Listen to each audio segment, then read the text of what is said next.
चिड़िया की कहानी। चिड़िया अपने परिवार के लिए एक खेत में एक प्यारा सा घोंसला बनाती है।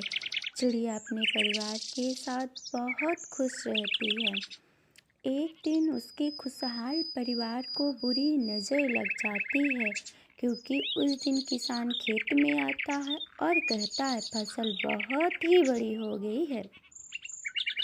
यह पूरे खेत की सफाई करने के लिए मैं अपने घर वालों को बुलाऊंगा, जिससे पूरे खेत की कटाई अच्छे से हो सके।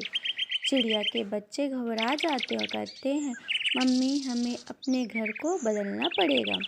चिड़िया ने कहा, हम सुरक्षित हैं, कल फसल की कटाई नहीं होगी।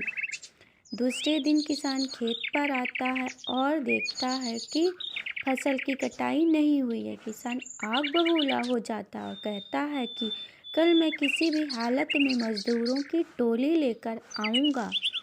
वह खेत की फसल तुरंत ही काट देंगे।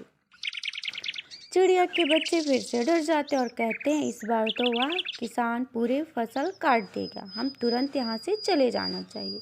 चिड़िया ने कहा, हम सुरक्षित हैं, कल फसल की कटाई नहीं होगी। फिर अगले दिन किसान आकर देखता है और कहता है कि आज तो कोई मजदूर नहीं आया, इसलिए आज तो फसल की कटाई नहीं होगी। लेकिन अब मैं किसी पर निर्भर नहीं रहूँगा। मैं दृढ़ निश्चय लेता हूँ, मैं स्वयं आकर फसल की कटाई करूँगा। चिड़िया के बच्चों ने अपनी माँ से कहा, मम्मी हम आज भी सुरक्षित हैं, यह किसान हमेशा की तरह कल भी नहीं आएगा।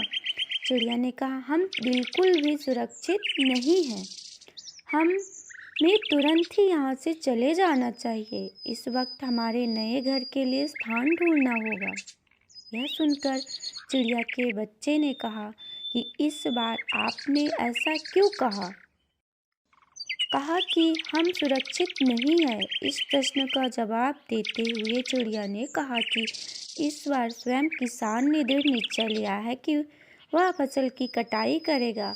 अब इस कार्य के लिए वह किसी पर निर्भर नहीं है, इसलिए यह कार्य वह आसानी से कर सकता है। इसलिए कल फसल की कटाई निश्चित है, इसलिए हमें